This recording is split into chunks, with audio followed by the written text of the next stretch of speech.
Let me know when you see it. Okay. Okay. Okay, it's cool now. It's cool. All right. Yeah. Okay, everybody. Good evening. Welcome to this week's episode of the Hot Seat. If you guys can go ahead and share, I tagged everybody, so you guys should be able to share it and like it on your page when you share. Super excited. We have an awesome new guest panelist on with us tonight. We're getting started.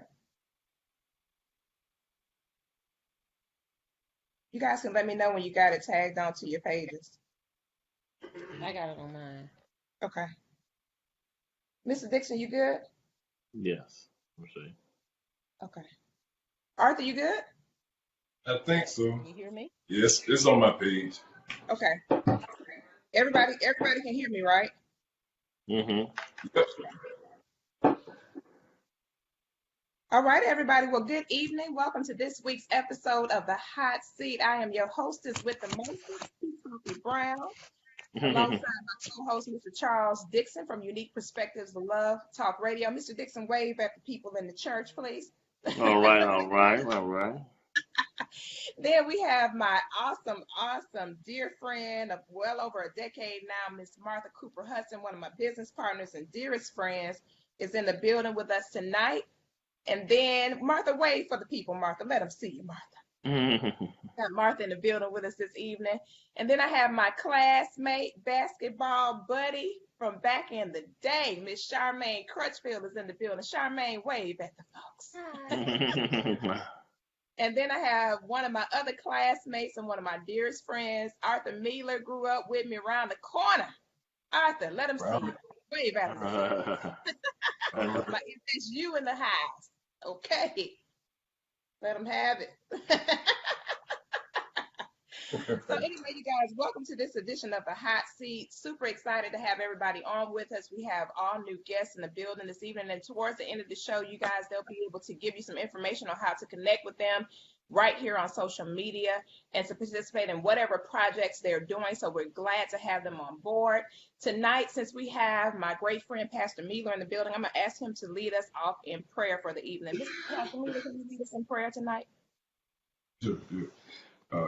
Heavenly Father, we thank you for this opportunity. We thank you for these panelists and this host, Lord.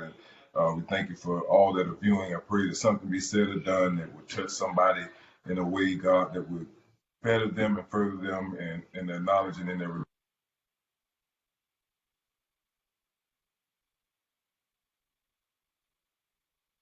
Amen. All right. I think Arthur's screen froze, you guys. Okay. Arthur, you back with us? Your screen froze for a second. Yeah, I did. I was back.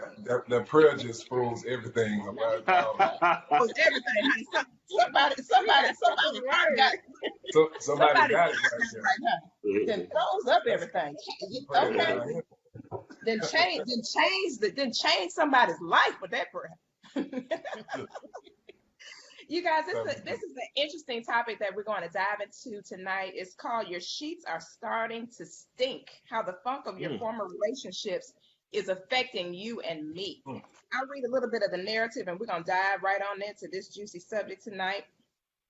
Has the unattended baggage between the two of you reached the point of soil and you are now loving amongst a relational stench? You have now become the couple that no longer brings a refreshing fragrance to a room, but a funk. Parenthesis, your obvious issues.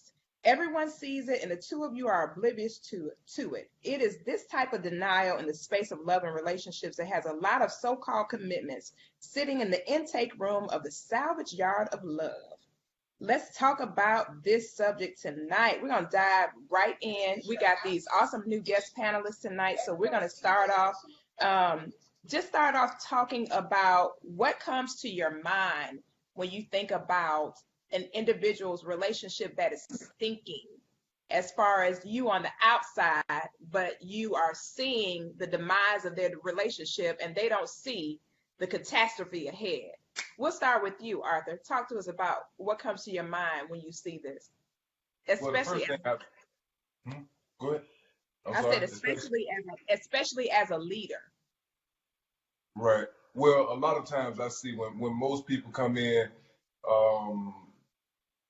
biggest issues mostly is trust and communication. And when you bring issues into a relationship where you can't trust your partner, you don't trust the one that you're with, it brings a lot of fights, a lot of bickering, and that also is not helped when there's no communication in a relationship. When you don't trust someone and you just sitting there and kind of secretly resenting them because you don't trust them, but you're harboring, distrustful thoughts in your mind. You think they're cheating, but you don't say anything. You're just harboring that thing. So I see a lot of that that are causing relationships to be derailed. Mm. Very true. And I like the term that you use, derail, because it is a train wreck. It's a train wreck. And so many people are affected by relationships that are, they start off this one way and everybody's all excited. You got the whole community involved. And then when it starts going left, a lot of times the people inside cannot see the demise of what's really happening with them. Martha, talk to us as a mentor, as a leader. I know you've actually dealt with a lot of relationships. I can recall a few. We won't name no names on tonight's, but I can recall a few over the years with us doing business as intently as we were and seeing people go through this. What comes to your mind when you see these things happening, especially as a mentor and a leader? And let me know if I'm low, but Precious, one of the things that I find that has truly been a demise for a relationship, and I'm coming from a woman's perspective more than anything else, is the fact that most women, they did not know, and thinking about the relationships that you are talking about, they didn't understand their worth and their value because of things that happened in their past relationship. Absolutely. That allowed them to bring that worth, that lack of worth and value to their previous relationship, that continued to keep them in that revolving cycle of, because I didn't know my worth, I am allowing myself to be treated this way or that way, which continues to beat down my value and my worth. And so because they were in a horrible relationship from the past, whether it was domestic violence, whether it was something that happened to them in their childhood, they have moved those things with them forwardly in every relationship they had. So they haven't been able to have that amazing relationship because they are holding on to their past, which is hijacking their future. Mm. That's good. I like how you said holding on to the past, which is hijacking your future, because they can't exist in the now. They're still Right. hanging between the balance of what was and what could be without being able to embrace what's going on right now.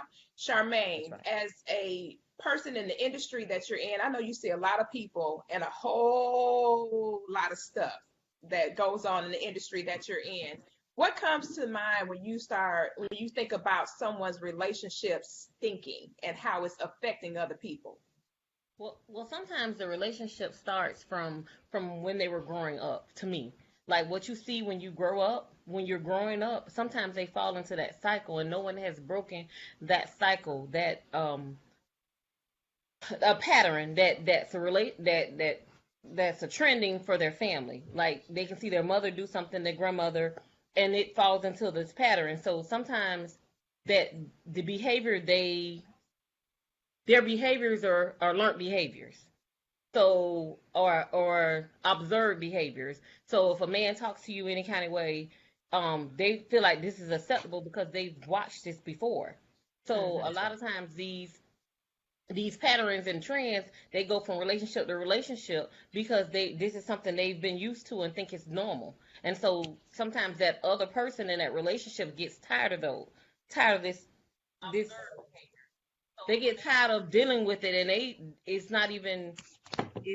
can't even communicate at that point because it's nothing to the cycle has to be broken basically.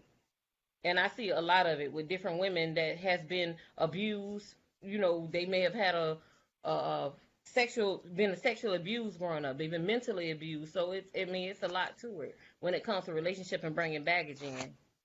And you know what? Another thing too, you guys, that comes to my mind is when individuals find themselves with multiple physical partners, and how that, when you talk about somebody's sheets starting to stink, they're going from one convoluted person or individual or spirit or soul, however you want to tie the knot of that, and taking that to another scenario, to another party, to another party, to another party. And all of this stuff is internal. And so they don't even realize it. It's almost like you go to somebody's house and you walk in and you say, "Ooh, what is that smell?" But the people that live there, they're oblivious to it. They're totally numb to it because they exist in that space, in that stench. That's where they exist. And so they have no idea that they smell. When you think about that, Charles, when you think about people who are constantly habitually going from person to person to person, and then maybe they get to the right person, but they're in the wrong space, or they're in the wrong, or they got so much stuff going on with them that they really can't even see that they have come into their purpose person. What comes to your mind, Charles, when you think about that, when a person they stink so bad that they can't even accept when good shows up? Well, in most cases, when you have people that come together and they are quote unquote, I guess in this case you're speaking of, if they're clingy to that degree, likely they're broken. So if they're Yeah. broken, they're looking for fragments to match up to how they are. And so in cases like that, people try to love on top of dysfunction, which is like putting on clean clothes and ain't take a shower. So in other words, it's like, I look at it like this: when you too much heat in any scenario will eventually, think about how you go places, and we always say as black folks, oh, it's too many of us in here, smell, it's hot in here, all these kind of things. And so when you got this heat like this, you're likely to have these smells become more prevalent. And so what's needed is, some of these relationships are not being refrigerated. So this is why they are spoiling, because there isn't the space for cooling. People are not taking breaks. People so insecure, and so, they're looking for validation all day, that they have this spirit of being clingy and extra, they want to be like Velcro to you. And that's really not normal. People need their adequate space in the relationship so that everybody can have their own, privacy and respect. And then, you want a person to want to deal with you, not to feel like they're forced to. So that's, you want people to come to you in free will. And so I think what's happening now is we're trying to say, look, both of us are standing in this boxing ring, but we're both ill-equipped. We messed up. I'm wounded. You broken. This, that, and the other. But I love you. And we're both in denial. We both haven't sat and had a real communicative conversation, really breaking down what's really going on with us. All we're doing is just existing in the same place. So when you have people like that, people can see you from afar and say, they look dysfunctional without even knowing you. They look like a mess, pretty much. Right. Oh, yeah. Right. And it's funny that you said that, because that's the tragedy of it all. Because I think a lot of times we'll see some people actually falling apart, but you can't even go in and help them because they don't know that something is wrong. They don't know that anything needs to be repaired. Martha, I see your wheels spinning back there. Talk to us. What's going on in your mind right now? Well, and as Charles said, and as you said as well, it's that comfort zone. That comfort zone becomes their prison. Right. And because they're so comfortable in their mess, because they're so comfortable in their pain, their hurt, because they're so comfortable in that, people would rather remain in that uncomfortable, they would rather remain in that comfortable mess than to go to an uncomfortable heaven, as I would say. So they remain in that place and space without knowing it is the norm. So therefore, this is what they have always known. This is what they've always accepted. But then when someone comes in and tries to show them something differently, they can't see it because they've never seen it before. So that comfort zone becomes their prison walls, and it keeps them in that box. And in order for a person to really get out of that box, Precious, that's man and or woman, is they really have to rediscover who they are. So they have to really understand what it is that they want, what it is that they like, what it is that they need. But if they have no clue, then how can they? Until they get in an environment of normalcy and they realize, wait a minute, what I've been going through and what I've been having to deal with all my life wasn't normal. Yeah. This is the way that it should be done. Let me reevaluate where I am so I can see what it is that I want, like, and will deal with.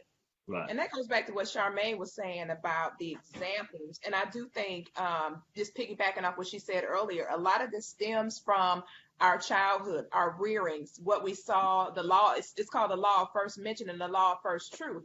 It's what we saw when we first dropped out of heaven into earth, in our earth space, in our families. A lot of times, a friend of mine said something to me the other day, and it kind of really, it just kind of, I was kind of really floored, because we used to be in ministry together when I was a worship leader in Florida. And he was telling me, he said, you know, my mom and dad been married like 40 something years, and I never seen a good example of a marriage. And I said, huh? I said, what? He said, I've never seen a good example of a marriage. My parents been married for 40 something years. He said, they're so old now, nobody's going to take them if they get divorced. So they got to stay together now. They're like 75 years old. And I was listening to him, and I said, how crazy is that? He was like living in the house. Somebody was throwing stuff. The other one was cussing and, you know, carrying on. And he was like, I was the baby child, so I got the brunt of the worst part of it. He was saying his older siblings, when they have dialogues about what happened with their parents, his older siblings don't remember all the stuff that he saw, because by the time he got there, it was accelerated and out of control. So he was saying they put on the mask in front of the community, and at church, they did what they did at church, made it seem like they was okay. But at home, it was just total pandemonium and chaos. And so when he was sharing that with me, I said, man, that's bewildering. But it goes back to what people experience. And he was talking about how he already had 2 failed marriages. And he was like, man, I don't even know how to be a husband. I have no clue how to even be a husband, because I've never seen a man really be a husband. He was like, I didn't realize how it had affected me throughout my life until I lost my second wife. He was like, man, I didn't even see I was messed up until my second wife literally packed her stuff and she was gone when I got home from work. Arthur, talk to us about things like this. I know you've had to deal with people with counseling and trying to help them to deal with this. Have you had people who have come into you that just really don't even know that they're in the middle of a crisis? Yeah, absolutely. And a lot of times it's the men in a lot of cases, because most of the time when they come to the altar with either they have no idea what's going on. In some cases, the ladies too, they have no idea absolutely what's going on, or either they have what I call dysfunctional norms. Their normal or their foundation is dysfunctional. So anything that you build on that is going to be dysfunctional. You can't build something strong or solid on something that has cracks and that's faulty. It's all going to fall at some point. Some guys, it can be communication, it could be leadership skills, organization. The majority of it, like I said, is communication, distrust, bitterness,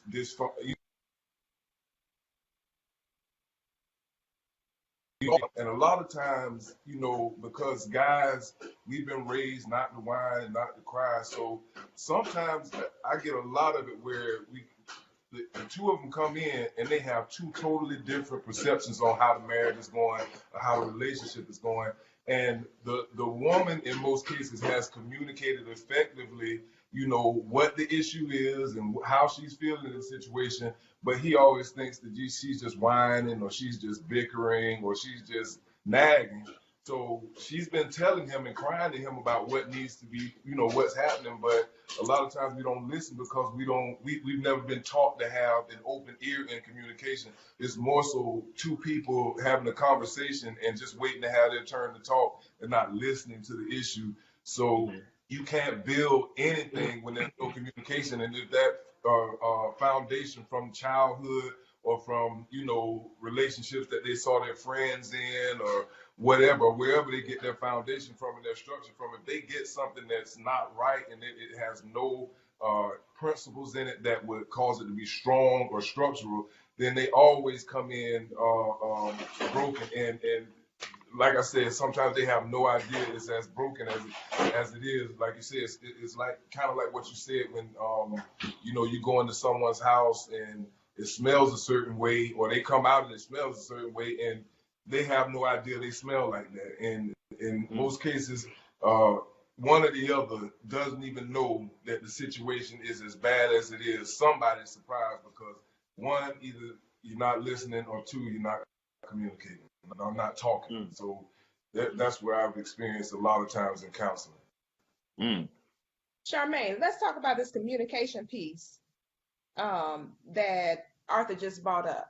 Talk to me about the communication part. Have you had like friends and things like that you try your girlfriend calling you talking about girl, fizz and all that and blah blah blah blah blah, but she doesn't see the error of her ways. Talk to us about the communication part. Well, this is just actually in the last couple of days. I have a friend that she's younger than the guy she's dating. Well, she's much younger than the guy she's dating, and she just had a child. And she's texting me about him communicating with other women. And I asked her, have they made it official? Even though they have a child, if you've not made it official or have talked about what are your expectations in this relationship, how are you gonna expect him not to do a certain thing when y'all haven't communicated what status y'all are? I understand y'all sleep with each other, you got a baby, but have y'all made this official? Sometimes you have to have this discussion, because if you don't have this discussion, we can't just assume. Because when we assume, a lot of times we'll assume something, and they may have somebody else that they're trying to make it work with as well. So you can't just assume these days. So you have to communicate, openly communicate, ask questions, find out where you're at with this person before you tell people this are people. Yeah, Mr. Dixon, that sounds like something that you were talking about not long ago, about the communication. It's funny you said that, Charmaine, because it sounds like she wants to have a relationship, but he's far from it. Yes. But he has no idea what's going on in her head, but she wants him to behave this certain way, and he has no idea what's going on. Charles, what comes to your mind when you hear something like what Charmaine just said? This is common when it comes to the kind of like when the child is involved. A lot of times, I've seen women, they feel as though even though you started off casual or whatever you got to get you to that point to have the child, a lot of times women feel like the child, even though it's the situation is not defined, they feel like the child trumps any of the other people that you're dating. And it's just like, yeah, I know that you got these women over here, but you coming home to me because I got your baby. And they kind of feel like this trumps the situation. And like you said, as Charmaine said, I mean, in this day and time, you have to be clear with people, child or not. I mean, look, they won't even respect you, and you married with the child in the house. So, I mean, you better ask somebody to be clear. If you have a baby, you need to know, where's this going and where are we? Let's talk about this. But here's the sad thing I've noticed. People nowadays, the reason more and more people are stinking is because people nowadays are drawing from a person's presence. All we want is you in the room. Forget about how sick you are, how bloody you are, broken. Just be here to nurse me and my insecurity. Sit next to me. I need you to be next to me so we can be like-minded together. Both of us miserable ain't gonna make one whole person. It just makes two terrible people. But we think that we get people in the space with us, come and be with me, spend this time with me, then we'll be okay. Instead of saying, let's get help and see what's wrong with us. But we, instead of drawing from peace, we're drawing from the people. I just need your presence here and I'll be fine. And that's why we're kind of like Arthur mentioned, we're not talking about the main things that's really going on here. Like you said, though, the relationship is derailed. Even though you are together, the relationship is still off the track, still unhealthy. That's interesting. You said about the peace component, and we just want people, but we don't want the peace. Peace. That is, oh man, that's crazy, because that's the main reason why we can't see the forest from the trees, so to speak, because we're so inundated with saying, well, I just gotta have person A. Person A got the look that I want. Person A got the statue I want. They work at the place I want them to work at. They bring in the kind of money I gotta, this looks good in front of my peers looking at this. This joker, he's in the pipeline ministries. I mean, I feel sometimes we get down with the relationship part. So I'm good to go because he putting it down in the bedroom. So I'm good. He ain't got to have no sense whatsoever otherwise. And he gets up every morning. He going to work. He bringing home, a little bit of the bacon, not all of it, because he's sharing it with Becky and Sally and then Bonnie over there. All those other kind of people he got inside the equation. And like Charmaine said, she's trying to control a narrative that doesn't exist at all. It don't even exist. It's like you trying to control a narrative that does not exist. Martha, I see your wheels spinning over there in your brain. Girl, talk to us, Martha. Well, first of all, here's the first thing, and this is one thing that, being 20 years into my marriage and 26 years together, the very first thing that my husband said to me, and I heard him very crystal clear, is I am not a mind reader. So what I need you to do is I need you to be very open, and I need you to share with me your do's, your don'ts, and your wants so that I can hear you loud and clear. Most women think that men are mind readers and that they can read your mind and know exactly what you want, how you want it, when you want it, whatever that may be. But they are absolutely not. And because we are not crystal clear on what it is that we want, because we are not crystal clear who we are, and because we are still confused in the midst of the confusion and the dysfunction that comes from our past, we don't know what to say and or tell our significant others as it pertains to what it is that we want. And then as I'm not exactly sure which one, I think maybe it was Charles, as you were talking about, women just want a physical presence. Right. Or someone just want a physical presence, whether it's man or woman.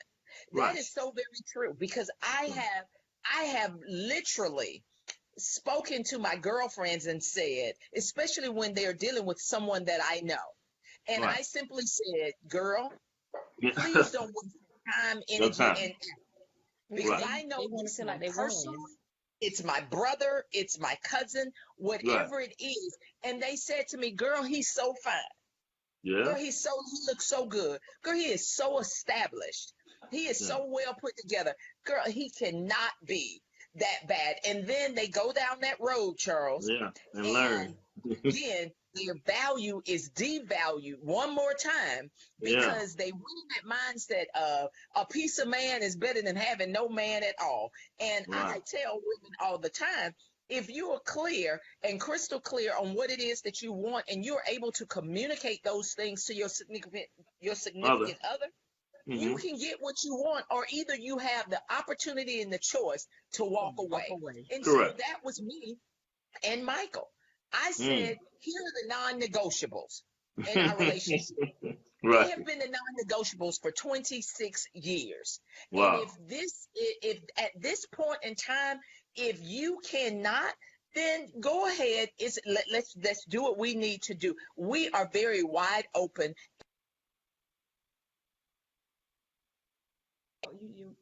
Your phone is muted. Martha, you can't be giving us a dissertation and then go on mute now. You can't be doing that now, Martha. You had us all. Girl, no, because somebody called. So a call was coming through. I should have went from my computer. But so many times people are not crystal clear. We're beating around the bush because, one, women are afraid that if they tell the man what they want, if they tell them what they expect, I tell women, why are you wasting 6 years? Huh? Did I go out on you?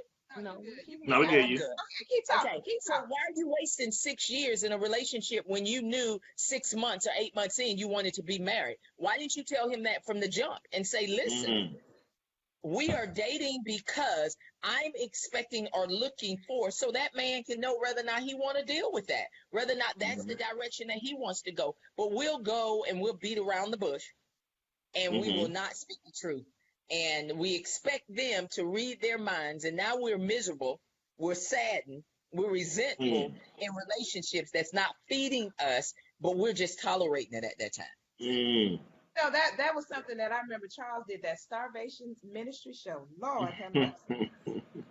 Lord, he had a show about starvation ministries, Martha. I think people came to the altar and everything. It was a hot mess. I said, oh my God. I mean, like, the show was so crazy, because you remember that, Charles, when you put that post up, I was like, dude, you have got to do this as a show. Because that is so true. People are starving for affection, starving for intimacy, connection, commitment, and they're longing for something that just cannot come from the cistern they're trying to get it from. It's just not there. They don't have the equipment, the wherewithal, the stamina. They have no way of giving you something that they just simply do not have. Charmaine, I know this, when Martha was saying something, you had something you were thinking about. Talk to us, Charmaine. I forgot now, girl. You know I'm getting old. I saw you. No, she was. I'm trying to think what part it was when I forgot. Child, don't get me started. I'm sorry, I forgot. And I want to interrupt her while she was talking. I know, right?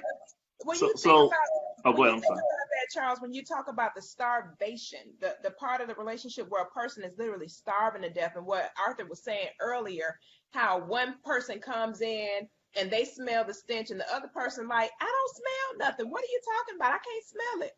Charles, what comes to your mind when you hear about the disharmony and somebody starving where somebody else is getting fat?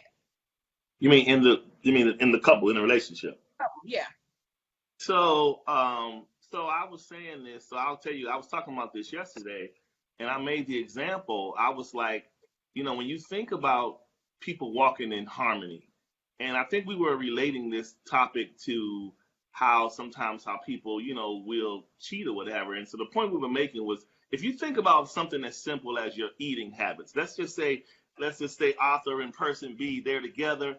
And Arthur may say, hey, I want to go down to Bubba's and get these ribs I heard about. Well, if the woman is say, come on, Arthur, let's go. I love them ribs. That makes Arthur's life that much easier. It's that much peaceful for him. He's like, great. We like to eat together. We can go look at our show. We great. But if if Arthur's really hungry and he loves these ribs, as soon as he say he want to go, then the woman tells him, you eat ribs? No, I don't eat no ribs. I'm going to tell you right now, she got all these different things, and special diets. Now it's becoming difficult. And so what I liken that to people at home intimately. When people are within the same vein intimately, they tend to strive better together. When you have a person that withhold their turn up from you, turn up being that other life that you're not privy to, that they like sexually. Now you run the risk of the people saying, so we're on this diet together, right, Arthur? Yeah. But then when the person is not being honest, if somebody's not getting fed what they want, somebody's going to tip downstairs in that refrigerator and cheat. And they're going to look for that. They're going to look to get that. Yeah, before you know it, you got an obese person with you when they should have been the same weight class as you. But the person is obese now because they've been chewing on the food while you've been working out doing stuff the right way. And so right. So when y'all weigh in, they gaining weight and you over here losing weight. You're like, wait a minute. Because people are honest. This is one of the most things that we need to be transparent about. The most is people have to tell you, look, when it comes down to intimacy, be honest with whatever it is you like.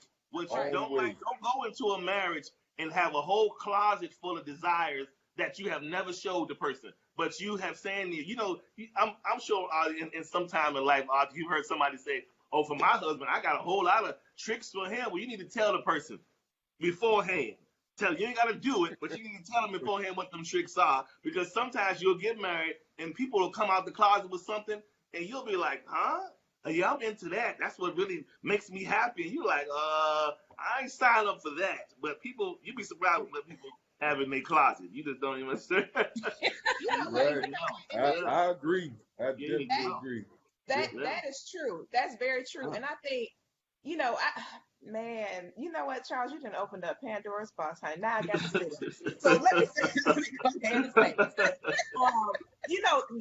this is the God heaven truth. This is gonna be just a transparent moment. I don't need nobody to judge. Lord. Get ready. So I actually, this is so interesting.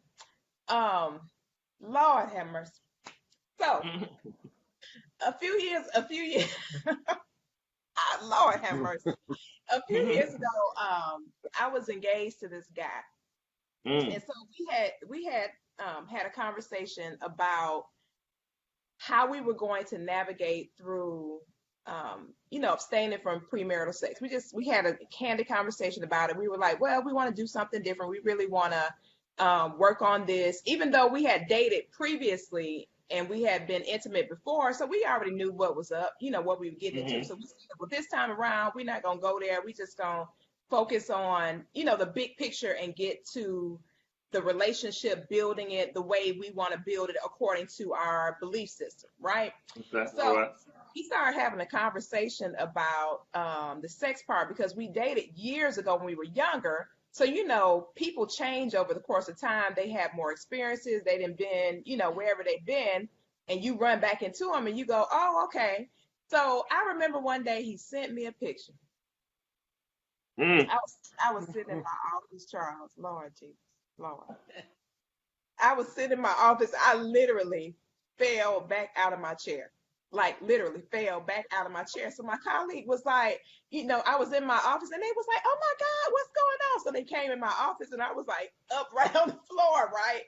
Let me tell you what the picture was, y'all. The picture was of all this S&M toy stuff that he liked to do. I mean, like, it was like a whole different dude from the dude that I knew before, right? Now, mind you, we had been dating for a year. So we had started having more graphic, in-depth, detailed conversations. But man, that joker sent me that picture. The next day I said, I can't do it. I said, you know what? I can't marry you. I can't do this kind of ministry, honey. I said, I done did some ministry things in my life, honey, but these ain't it. I can't do it. I said, sounds like he been tampered with. Girl, Charmaine, I mean, when I tell you, I literally, when I tell you, I was scared, man. That junk scared me. Right. And I'm not. Man, been tampered with. Lord have mercy. He done been tampered with. He was gonna try to tamper with you too.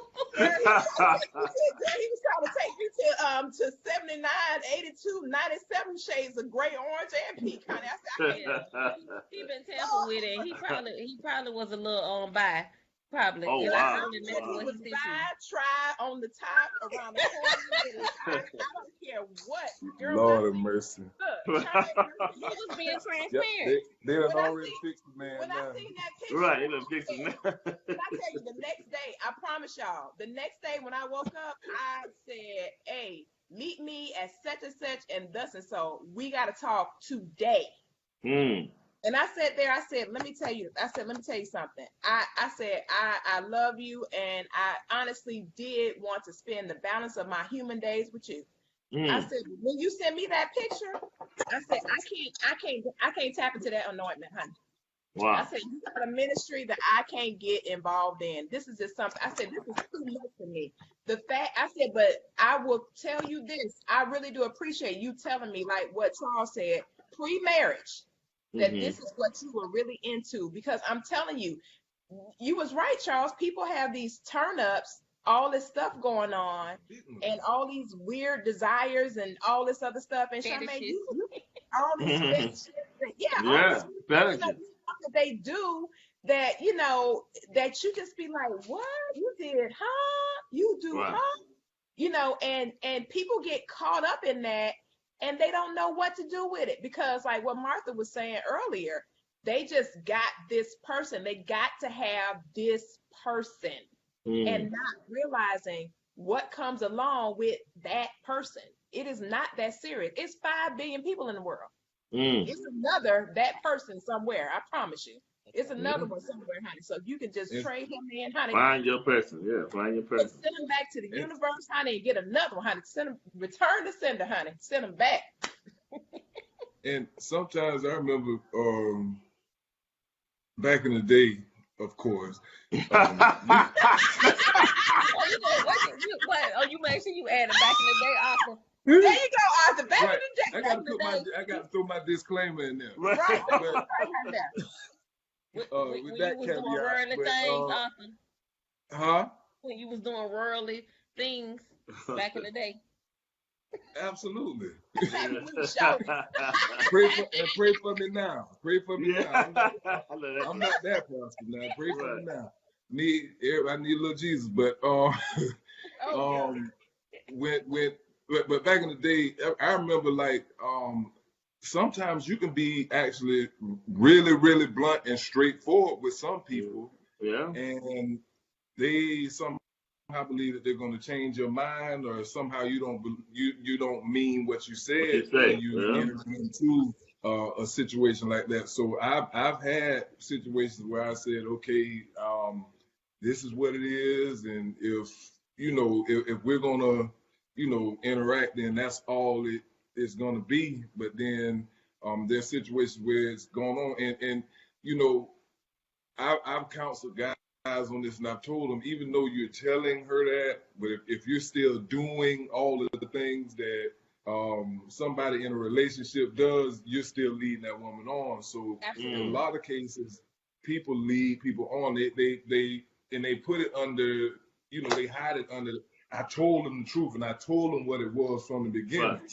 Right. But if you tell them one thing, actions speak louder than words, and, Right. and Well, in the biggest sense of the word. So even in communicate, you have to be careful with what your nonverbal communication is saying as much as what you're actually saying. Because you can't go in and You be, better say it, honey. that You better guy say it. and then expect yeah. her not to have any You better kind of say it. feelings or emotions.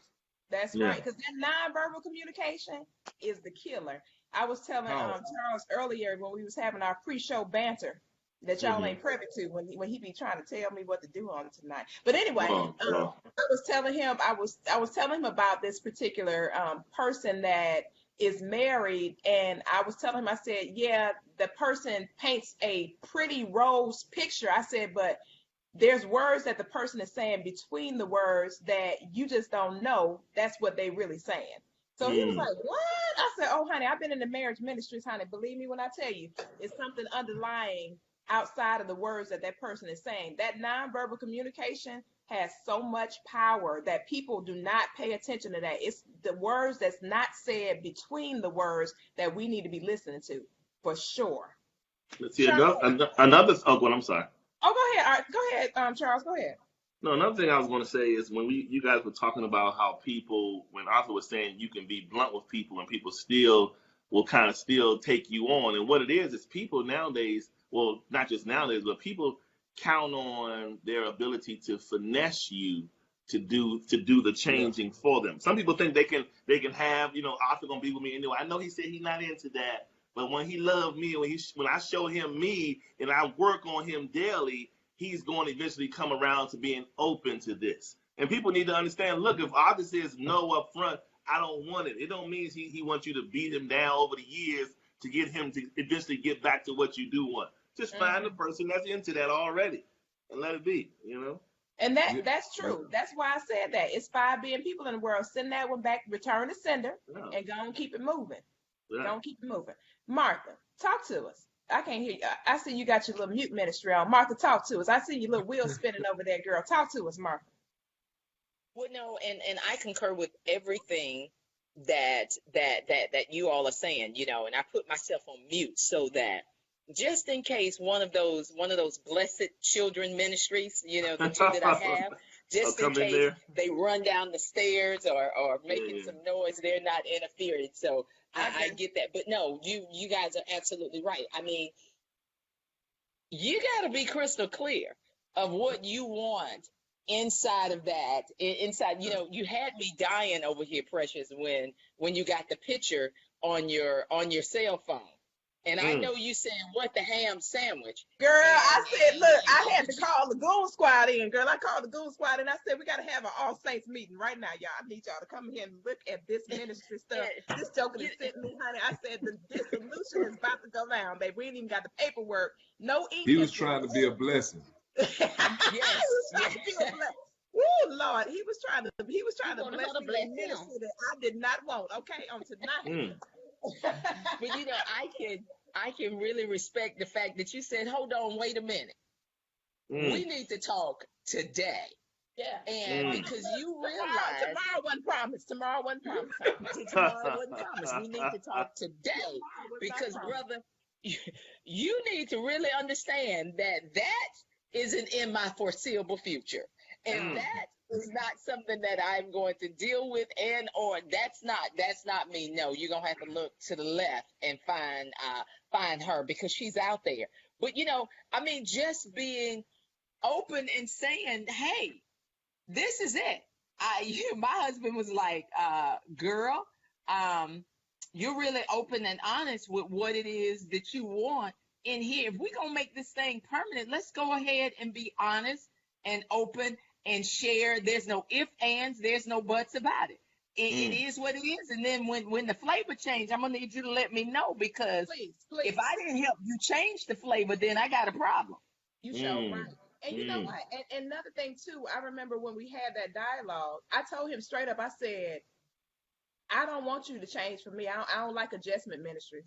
You need to be who you are. I don't do well with people who talking about, you know what, I'm gonna just change that, because you know, in the back of my head I'll be like, if you ever hear me say, I don't buy what you're selling, baby. If you hear me say, I don't buy what you're selling, because what you're selling ain't for sale. I don't want to buy it, honey, because I don't want no discounts.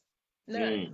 Be who you are. It's better to, you know, like Martha said, put your cards on the table, say what it is that you want. If the person doesn't want to do it, they don't have to do it. And it's not about me trying to get you to be somebody that you don't want to be, to accommodate me and be my puppet on the string. I don't want nobody doing no dog and pony show for me. I don't roll like that. I don't like it. Because eventually, I say this all the time, people go back to their original default settings, the factory settings. They're going right back to that original factory settings. I remember when I switched my phone one time, I was telling my daughter, I said, man, I hate to push this factory reset button because I'm about to lose everything. And I know something going to pop up later that I forgot to take off the phone. And I was telling my daughter, she was sitting there laughing at me. And I said, man, this is how people are. They the same exact way. They go back to their default settings. They go right back to who they are, regardless of how you try to get it. So, Charmaine, let me ask you.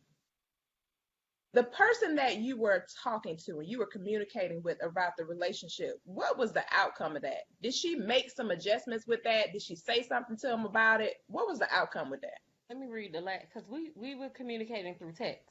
So let me see if she even responded to the last one that I told her.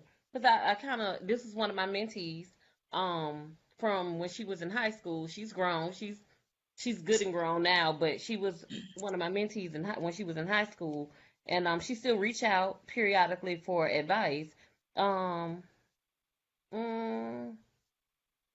She say, let me see, hold on. She said that she had been arguing with him back and forth, and I asked her still, did you get a resolution? Did you talk to him about what you wanted? She said, well, I got this baby. She kept coming back with the baby. The baby does not mean anything. Did you communicate with him? And she texted me and said she had been crying all morning. And I asked her still, have you talked to him? Have y'all communicated? She still hadn't communicated, basically, from what she's saying. Like, and so that's so sad, because she's still harping on that child being the deciding factor of him staying glued into the relationship. You know, you might want to text her and say, mama's baby, daddy's maybe. Daddy's maybe. There you go. go. Let me tell you something. My uncle told me that postpartum. My uncle told me that. I remember when I was probably about 17 years old, and my uncle was talking to me about sex. Oh my God. And my uncle was real graphic. He's probably about 83. I call him Stanky. Lord Jesus. The man is cold, man. He cold, baby. Lord, my Uncle James. That joker is I mean, when I say cold, he ice cold when he come with the truth. He said, let me tell you something. He said, have you ever paid attention to the evidence attached to a pregnant woman? And I said, what do you mean? He said, there's no evidence that a guy created a child, but there's show evidence that you had one. Wow, that's good. Correct. And I was that's like, how it is. I said, huh? He said, mama's baby, daddy's maybe. Yeah. There is no evidence that that's that man's child. I don't care how you want to slice the pie. He ain't going to pop up pregnant. His belly ain't going to swell up. He ain't going to look no different after he knocked you down and he knocked Susie down and Shannon and everybody else. He going to look exact same way. And you going to be the one with the evidence. And when he told me that, I was like 17 years old, and I've never forgotten that. I have taught my children that, baby, that evidence gonna roll with you. Is not gonna roll with him. Not gonna roll. So a lot of it, and that's baggage, that's stench, that's stuff, that's things that we don't need to be getting into without being in a long-term committed partnership and relationship with somebody who is like-minded, wants the same outcome, going down the same path. We got the same agreement. We want the exact same things. That's where all that dysfunction and chaos and all that stuff comes in, because people are making these decisions without the definition of purpose being in place with the person that they're partnered with. It's no purpose behind it. The person don't, like what you said, Martha, when you were talking about with you and Mike. Lord bless Mike. Lord have mercy. Bless Michael Hudson. That's my boo. That's my brother-in-law, man. But like what you said, and you've been telling us this for years. I remember when you used to talk with Antoinette and I about that a long time ago. You were like, find somebody who has a definite purpose for wanting to be connected to you specifically, not you, Janie, Jackie, and that goes vice versa. That's for the guys as well. Find that female that wants whatever, all your stuff that comes with that. She just wants you.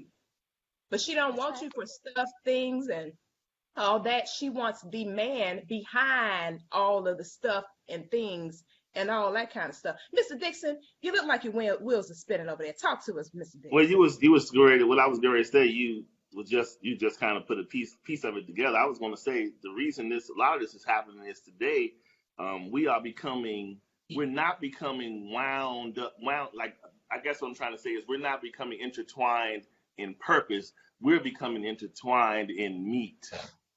That's the problem. We're not coming into the purpose. The purpose is the real reason you need to come together with somebody and live out your days normally, happily, whatever. You're gonna have your issues, but as long as purpose is at the front and center, you have a goal to constantly strive towards together. But if you just have the meat, you can be replaced because the meat go bad.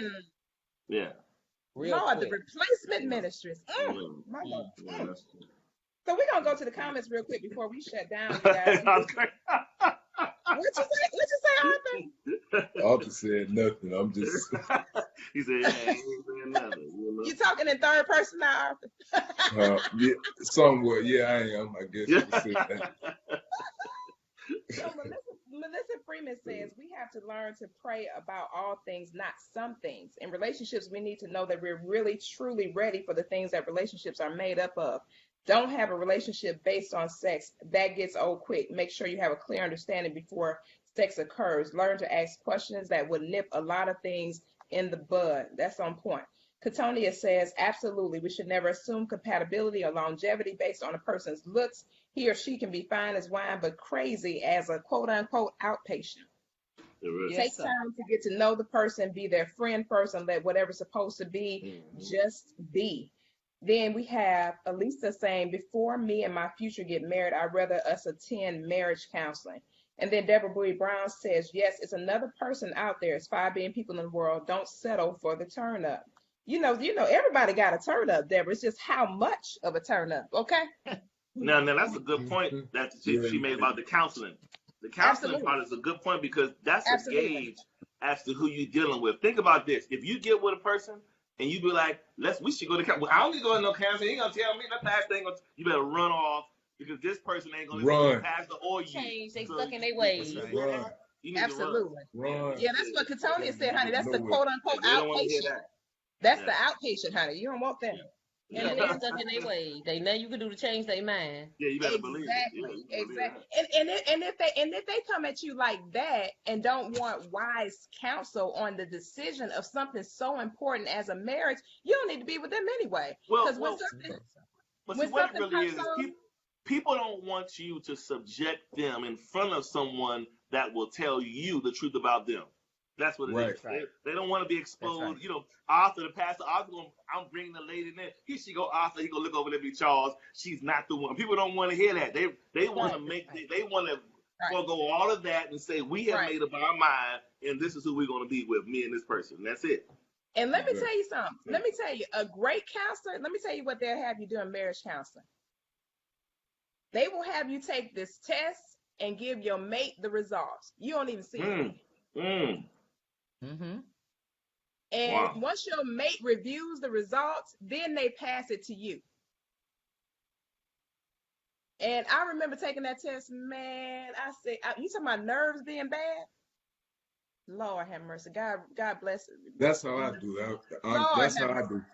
Yeah, you talking about nerves being bad? I mean, when me and Mr. Brown had counseling, God rest his soul, I was like, are you serious? He was like, yeah, you're going to take this test in a separate room. And then when the test results came back, they going to Mr. Brown, and yours is going, and told him yours is going to future Miss Brown. So she going to get your information, you going to get hers, and the next counseling session, y'all going to swap. So you can see what they know about you that you may have not ever even made them privy to. Wow. Wow. That's lost some fights back there in the church. Hey, you know what? I said, look. But I mean, if they're gonna But get it's into a powerful. commitment It's like powerful. It's Yeah, you powerful need because it. you need to they know. gotta be Yeah, you transparent. need it. Yeah, you Yeah, need you it. gotta be because it's so much stuff. You know, like what Charmaine and even Martha was saying earlier.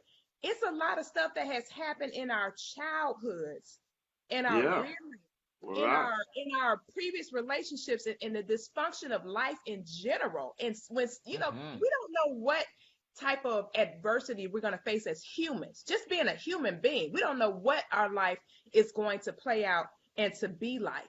So therefore, you know, when something comes up, it don't need to come up after the marriage. It's like Right. a friend of mine, I found out recently, one of my friends, this boy was shot like 5 or 6 times trying to get away from somebody who was trying to attack got the wrong person. It was just a big old mess.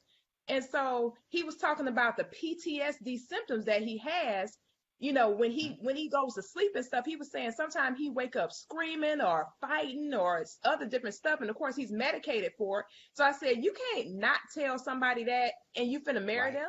Right. That's You better tell me because you wake up out my That's right. You know, you wake up out your sleep. You wake up out your yelling sleep. and hollering. Girl, I'll be like, you told Hoppo to beat me. I'll be like, what? Man, you might be get shot though. You know, Smith. Yeah, I'm here to tell you. And he wake up like that. Honey. He wake up like that with the sister from the Right, from you the might city get that shot. takes no pity. Look, Gangsta He Lean might don't get see shot. Right. Yeah. Or, you know, or somebody who has REM disease. I have a friend who has what's called REM disease. When they get to that, you know what REM is, that the deepest sleep you can get in, Deep sleep. closest to death, right? This girl, when she goes to sleep and she falls into REM sleep, she literally attacks in her sleep. Been doing it for years. And it came from trauma when she was a child that trickled over into her adulthood, and it's been following her ever since. The girl had to take medicine and everything. But imagine if somebody don't make you privy to this stuff. This stuff is real. Right.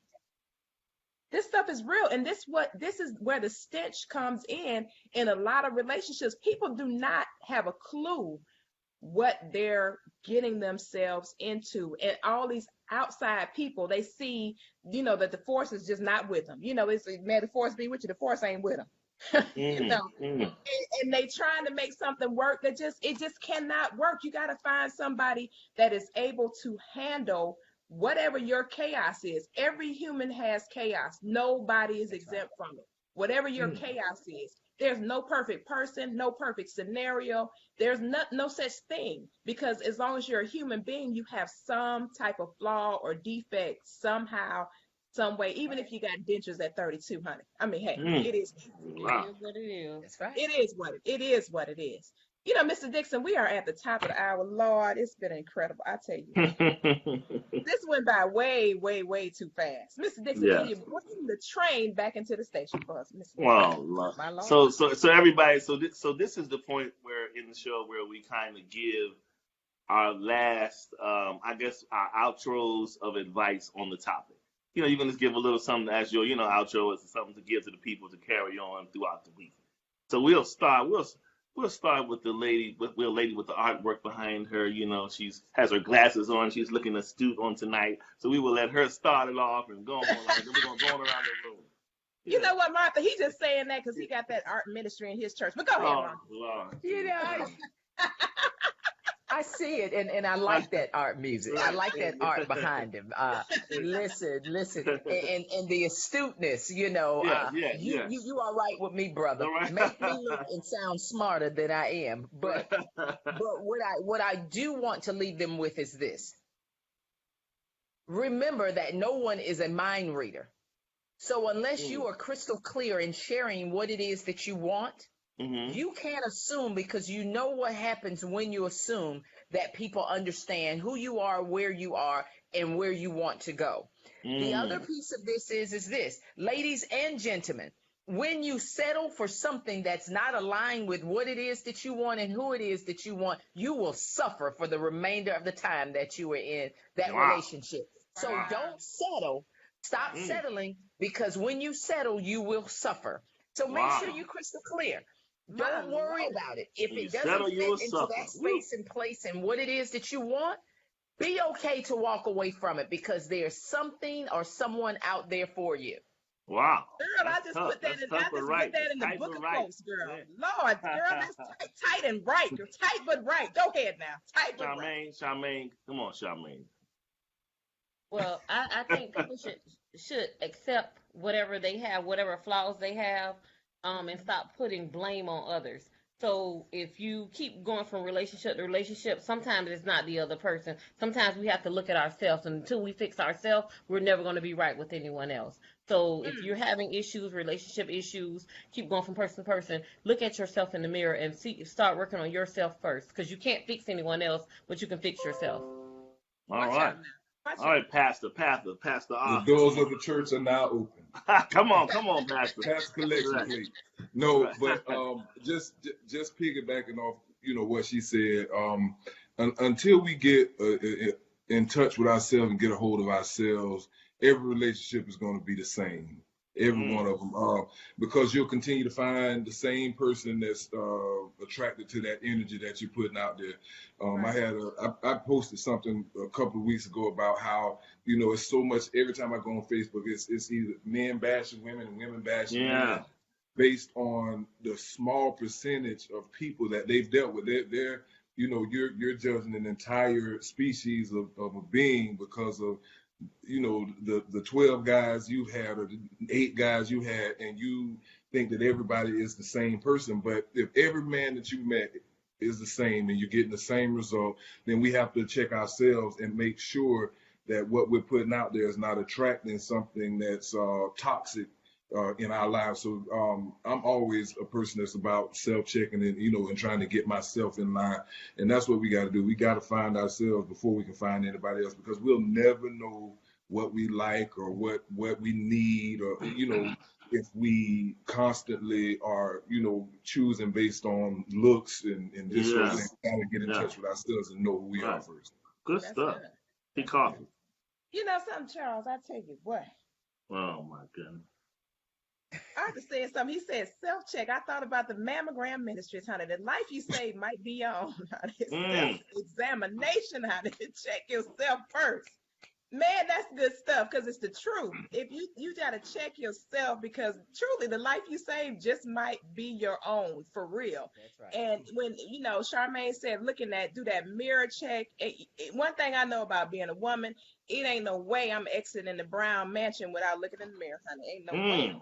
I ain't never going out the house without looking in the mirror. I'm talking about even if it's to the grocery store, I don't know who I'm going to run into. So I have to do a self-check before I walk up out the door. I don't know about y'all fellas, but yeah, Charles, you probably do self-checks. You probably check. I'm sure I do. You probably check, make sure your beard right and everything.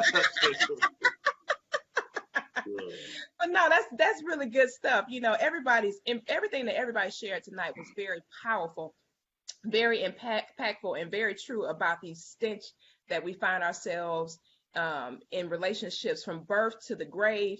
We got to be really, really careful and align ourselves with individuals that have the future and a great light of who we are in mind, that they see us for the light that we have, even if we got a dim light, a low light, a twilight, whatever little light that we may have. They connect to that and help us to be better at who we are and what we are. So we got to identify and find ourselves connected to the people that make us shine a little bit brighter. Mr. Dixon, Yeah, I would say. Give us your final thoughts, Mr. Dixon. I would say, look, I'm gonna throw a loft up in the air for Arthur. He'll catch this.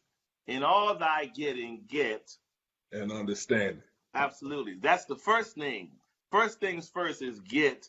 You have to know what it is that you're looking for and understand how both sides work before you can be realistically, really out here really looking for anything. And one thing I've learned, and I've kind of toiled over this for time between the men and women thing. Because you were saying something earlier about I think it was maybe it was the astute artist was saying earlier about how women he was saying something about the woman in her time putting in 2 years, if she knows she wanted this amount of time, this kind of thing like that. Was it you? Yeah, okay, yeah, Mark, yeah. right? So this is how it works for women. Women like to be rewarded for their loyalty. And us men, we don't get that. Women feel like if I've done this, I've put in this time as it pertains to marriage, I need to be rewarded. This is what women don't understand. Men choose from a place of need as it pertains to their purpose. We don't choose to loyalty. We choose from the person that meets our purpose. And I think if the both of us understand that, if the woman, if we both align, let's get purpose minded and aligned that way. I think that'll give people a good measuring stick to see whether or not you are matched. If our purposes don't align, let's not waste time. You know what I'm saying? And let's go. Watch out now. Man, we need to do a book of quotes from tonight's segment. Y'all on fire. Man, the hot seat book of quotes. Y'all on fire tonight. That's on tonight. Yeah. I love it. So what we do before we shut down, we do a 30-second commercial for all of our guests being on the show tonight. First of all, thank you all for your time. We realize that it's the most valuable commodity that we have. You cannot get it back. So we want to thank you guys individually for your time. But what we do as a networking tool on each and every show when we have guests, we ask that you guys share with us what you're doing and how people can connect to you. So we want to do the 30-second commercial for our guests tonight, and we're going to close out from there. Martha, talk to us. Tell the folks who you are and how they can connect with you. All right. I am Martha Cooper Hudson, your extractive purpose, your comeback coach. I teach highly driven women on a mission how to rediscover her as she stand up, suit up, and boss up in your purpose. So if you want to connect with me, then you connect with me on all of my platforms, Instagram, Facebook, LinkedIn, all under Martha Cooper Hudson, or you can reach out to me. You can go over right now, ladies, every lady that's watching this, you can go over right now to MarthaCooperHudson.com, get my brand new free workbook entitled Redesign Your Life. Go over there and start redesigning so you can stand up, suit up, and boss up in what it is that you Bam, there it is. I know that's right. Boom. Whoop, there it is. I thought you knew. Arthur, go ahead, talk to us. Talk to us, Arthur. That sounded like a commercial. Mine is going to sound nothing like that. That was great, Mom. Really. That's an elevator speech, Arthur. I wanted to boss up. But at any rate, I'm just Arthur. I pastor a church here, and I mentor young men, and I counsel marriages. So I do a little bit of everything. I'm into the whole family and everything. You can look me up on Facebook. My name is I'm tagged in this video. Also on Twitter, it's Mr. Miller, Mr. Miller, and same thing on Instagram. All my information is there, where you can find me, where I'm located, so you can reach out to me there. Awesome. That's Right. awesome. That was all right, Arthur. We're That gonna was reach out, good. Mr. Miller. You did good, Arthur. Oh, was it? Okay. Well, You did good. You did good. We gonna work on that elevator speech. We're My gonna work brother on that appreciate elevator that. speech after the show, Arthur. We gotta get you better for the elevator. We're gonna work on it after the show. Go ahead, The what Charmaine. now? I'm a mentor, tutor, teacher.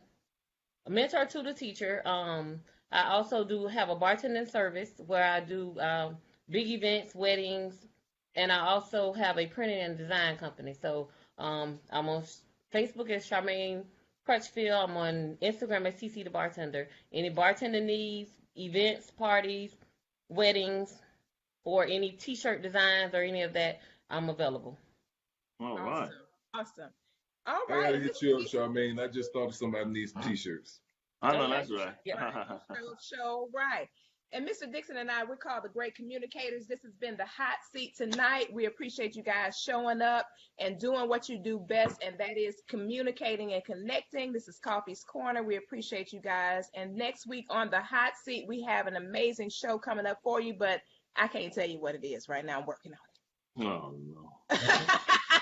You know it's gonna be amazing though. Okay, so I really do appreciate you guys being here on tonight with us. You guys can catch Mr. Dixon on Monday nights with Unique Perspectives Love Talk Radio, the new conversation room, on Monday night at 8 p.m. Central Standard Time, 9 p.m. Eastern, and I follow up on Tuesday night with the same type of dynamic on a different scale each Tuesday night right here on the hot seat, and we'll see you guys next week. And we ask you guys to take care, be well, and we will see y'all next week. Thank you so much for your time, everybody. Good night. All right. Good night, everybody. Take care. All right. Bye. Nice to Good meet you, night. Arthur. All right, y'all.